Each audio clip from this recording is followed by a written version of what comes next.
কিন্তু জাহান্নাম যে কেমন জিনিসটা আল্লাহ তাআলা আমাদের জন্য বানায় রাখছে এই সম্পর্কে আমাদের ধারণা খুবই কম।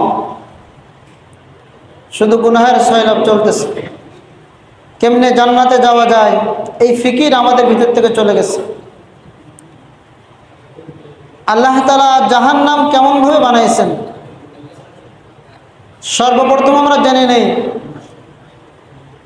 আল্লাহ তাআলা আমাদের জন্য যে জাহান্নামে জ্বালাইবেন এই জাহান্নামের আগুন কেমন হবে।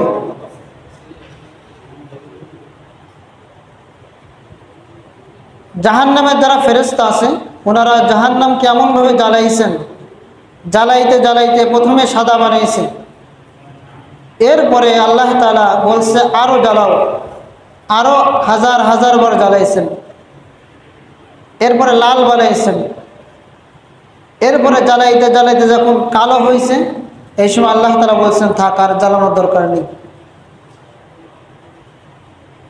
এমন জাহান্নাম যেই জাহান্নাম দুনিয়ার আগুন যদি হাতে লাগে তাহলে হাত পড়ে যায়, পায়ে লাগলে পায়ে পড়ে যায়।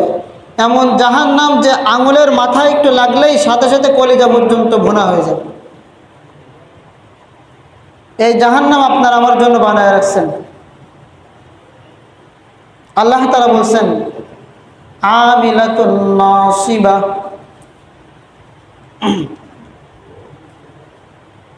যারা বিভ্রান্ত, নাসিবা এবং ক্লান্ত, দুনিয়াতে যারা কষ্ট করে, দুনিয়াতে যারা প্রচুর কষ্ট করতেছে কিন্তু আল্লাহ তাআলাকে পাওয়ার জন্য কষ্ট না। এজন্য ওমর ফারুক রাদিয়াল্লাহু তাআলা আনহু একদিন এক পাদ্রীর বাসভবন দিয়ে যাইতেছিলেন, যাইতে গিয়ে দেখে পাদ্রীকে ডাক দিলেন, ডাক দিয়ে উনি চোখ দিয়ে পানি বের করলেন। সাহাবায়ে কেরামরা জিজ্ঞাসা করলেন খলিফাতুল মুসলিমিন আপনি কেন কাঁদলেন? বললেন উনি আলেম, উনি জানেন জান্নাত জাহান্নাম কেমন আল্লাহ তাআলা বানায় রাখছে, কিন্তু উনি পাদ্রী, উনি ইসলাম ধর্ম গ্রহণ করে নাই, অন্য ধর্মের মানুষ, কিন্তু উনি এত কষ্ট করছে, এত বড় আলেম হয়েছেন, কিন্তু উনি জাহান্নামও জানেন জান্নাতও জানেন, কিন্তু উনি এত কষ্ট করতেছেন। আমিলাতুন নাসিবা এই আয়াতের ব্যাখ্যা দিয়ে উনি বলছেন আমি ওই আয়াতের দিকে তাকায় কাঁদছি যে এত কষ্ট করছেন, ওই কষ্ট কোনো বিফলে যাবে, এই কষ্ট ওনার কোনো সুফলে আসবে না। পরের আয়াতে আল্লাহ তাআলা বলছেন তাসলা নারান হামিয়া,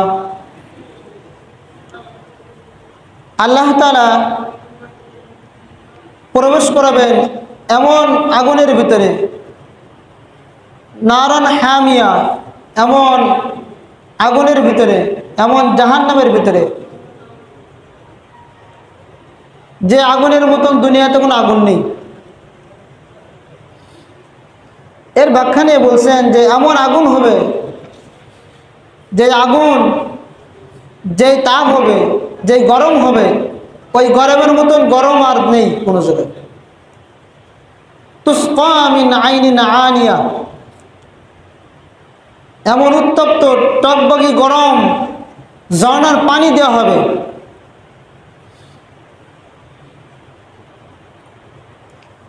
এমন পানি টকবগি, যেই পানি বলা হয়েছে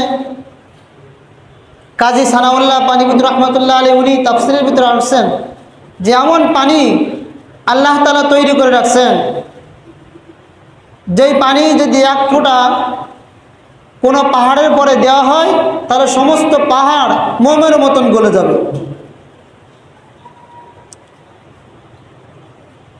কথা মনোযোগ দিয়ে না শুনলে আমারও ভয় আসবে না, আপনাদেরও শুনতে মন চাবে না।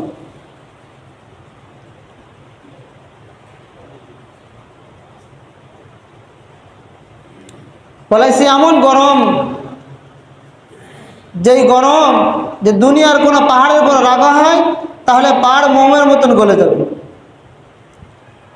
পরের আয়াতে আল্লাহ তাআলা বলছেন লাইসা লাহুম তাআমুন ইল্লা মিন দরিয়া, বলেন কি এটা?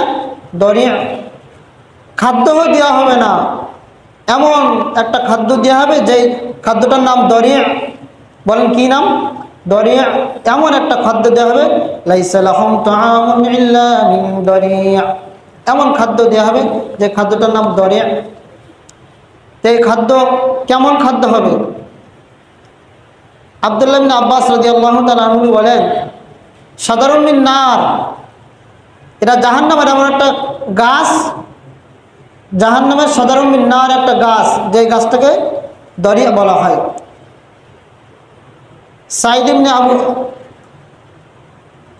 ইবনে আবু যুবাইর রাদিয়াল্লাহু তাআলা আনহু বলেন যে এমন একটা খাদ্য, যে খাদ্যটা জাকুম আর দরিয়া, এই দুইটা খাদ্য একই খাদ্য। বলা হয়েছে সাধারণ কাঁটাযুক্ত একটা গাছ থাকবে জাহান্নামের ভিতরে, এই গাছের ভিতরে যেগুলো ধরবে এইগুলোকে বলা হয় দরিয়া।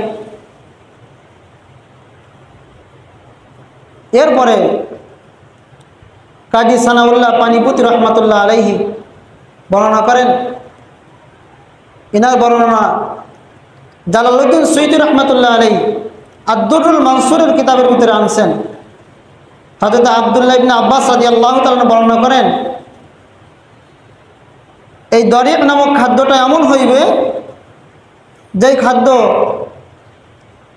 3 রকমের সফল পাইবে। এক নম্বর হচ্ছে এমন খাদ্য হইবে যে খাদ্যটা দুনিয়ার ভিতরে এমন তিতা, যে তিতার মতন কোনো তিতা নেই। দুনিয়ার সমস্ত তিতা যদি এক জায়গায় করা হয়, এর থেকে আরও তিতা এই দরিয়া নামক খাদ্যটা। এরপরে বলা হয়েছে এই খাদ্যটা এমন দুর্গন্ধ হবে, একটা মৃত্যু লাশ, একটা মৃত্যু মানুষ যদি মারা যায়, দুনিয়ার ভিতরে সবচেয়ে দুর্গন্ধ, কোনো মানুষ যদি মারা যায় তাহলে ওই মানুষটাকে মারা দেওয়ার পরে কিছুদিন রেখে দেওয়ার পরে যে দুর্গন্ধ বের হয়, এই দুর্গন্ধ বলা, এর থেকে আরও দুর্গন্ধ হবে ওই খাদ্যটা। এরপরে বলা হয়েছে গরম, এমন গরম হইবে যে সবচেয়ে দুনিয়ার ভিতরে যত গরম আছে সব থেকে আরো গরম হবে ওই খাদ্যটা। 3টা বৈশিষ্ট্য, একটা হচ্ছে তিতা হবে, 2 নম্বর হচ্ছে দুর্গন্ধ হবে, 3 নম্বর হচ্ছে গরম হইবে। তাহলে কেমন খাদ্যটা? 1 নম্বর গরম হইবে, তিতা হইবে, আবার দুর্গন্ধ, এই খাদ্যটা খাওয়াই দেওয়া হবে।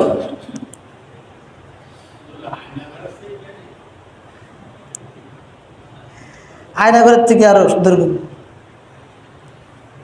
আয়নাঘর তো কিছুই না। এরপরে যখন এই খাদ্য খাওয়াই দেওয়ার পরে গলায় আটকে যাবে,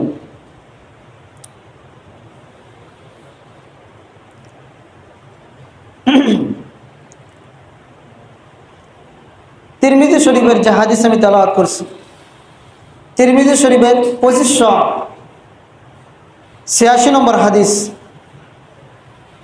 আবু দারদা রাদিয়াল্লাহু তাআলা আনহু বর্ণিত, রাসূল করিম সাল্লাল্লাহু আলাইহি সাল্লাম বলেছেন, ইলকা আলা আহলিন নারিয়াল জু, জাহান্নামের ভিতরে অনেক রকমের শাস্তি দেওয়া হবে, অনেক রকমের আযাব দেওয়া হবে। তার মধ্যে একটা আযাব হইবে ক্ষুধা দেওয়া হবে তাদেরকে। ইলকা আলা আহলিন নারিয়াল জু, তাদেরকে ক্ষুধা দেওয়া হবে। 22 বছরের ছেলের বয়স, 15 বছরের ছেলের বয়স রমজান মাসে ডাকি না, বলে ছোট মানুষ ডাকে না রমজান মাসে, তো অল্প বয়স ঘুমায় থাক। সেই সময় কি হবে? ক্ষুধা দেওয়া হবে একটা, ইলকা আলা আহলিন নারিয়াল জু, জাহান্নামের ভিতরে অনেক রকম খাদ্য, অনেক রকম কষ্ট দেওয়া হবে। তার মধ্যে 1 নম্বর কষ্ট দেওয়া হবে ক্ষুধা দেওয়া হবে, ক্ষুধার যন্ত্রণা।